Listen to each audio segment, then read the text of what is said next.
যারা যারা চাকরি পেয়েছিলেন 4 সপ্তাহের মধ্যে তাদেরকে 12% ইন্টারেস্ট সমেত পুরো টাকা ফেরত দেওয়ার নির্দেশ।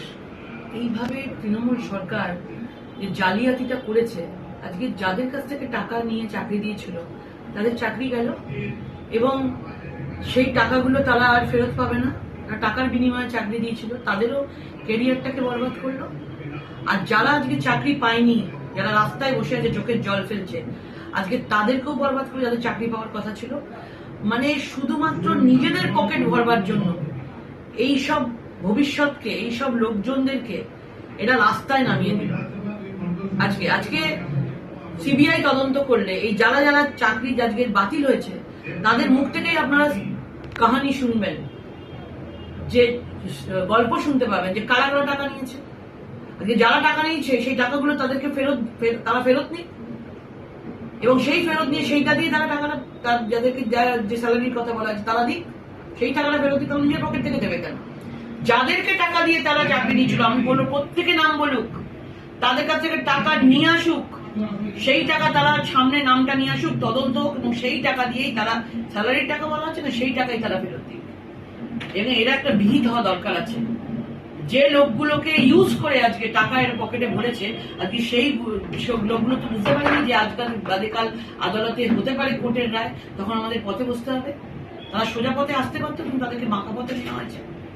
ঘোরতর অন্যায় হয়েছে এবং পুরোপুরিভাবে সিবিআই তদন্তের প্রত্যেকটা যারা চাকরি প্রার্থী, যাদের চাকরি বাতিল হলো, তারা প্রত্যেকটা সঠিক কথা, সোজা কথা তারা সামনে মিডিয়াকে মানুষের সামনে রাখুক যে কারা কারা এই ধরনের নোংরাম টাকা লুট করেছে। আমরা নিশ্চিত এর জন্য তৃণমূলের নেতা মন্ত্রী সবাই যুক্ত আছে। এইখান থেকে যে শান্তনু, কুন্তল, অয়ন, এই যে নিয়োগ দুর্নীতিতে পুরো যে একদম চক্র কাজ করেছিল, শুধু তারা একা আছে? তাদের মাথায় কেউ নেই? কোটি কোটি টাকা বানিয়েছে। তাকে গুরুদাস চট্টোপাধ্যায়ের আত্মহত্যার কথা আমরা বলেছি, সেই সব নিরীহ লোকেদের কাছ দিয়ে জনতার কাছ থেকে টাকা নেওয়া হয়েছে চাকরি দেবো বলে। এবার তারা যখন টাকাটা ফেরত চেয়েছে তখন ওপর থেকে টাকাটা দিতে চাইনি বলেই তাদেরকে মাঝখান থেকে তাদের আত্মহত্যা করতে, বিষকে আত্মহত্যা করতে বাধ্য করা হয়েছিল। তাহলে ওপরের লোকেদের কিন্তু কিচ্ছু হলো না, তারা বহাল তবিতে আছে, টাকা পকেটে পুরে নিয়েছে, বাড়ি গাড়ি সম্পত্তি করে নিয়েছে, নিজের লোকেরা চাকরি চলে গেল। তাহলে কাদের সবচেয়ে বেশি ক্ষতি হলো? মানুষের সবচেয়ে বেশি ক্ষতি হলো। আমরা পুরোপুরিভাবে বিচার চাই।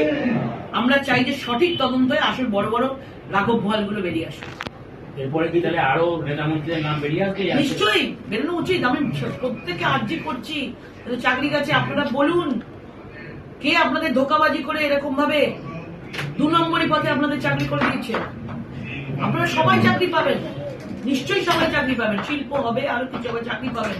যেভাবে আপনাদেরকে টাকা লুট করে চাকরি করে দিয়েছে, বেনিয়মে চাকরি করে দিয়েছে, সেটা তো অন্যায়। সেটা আপনারা বলুন, আপনারা তো, আপনাদের কোনো দোষ নেই।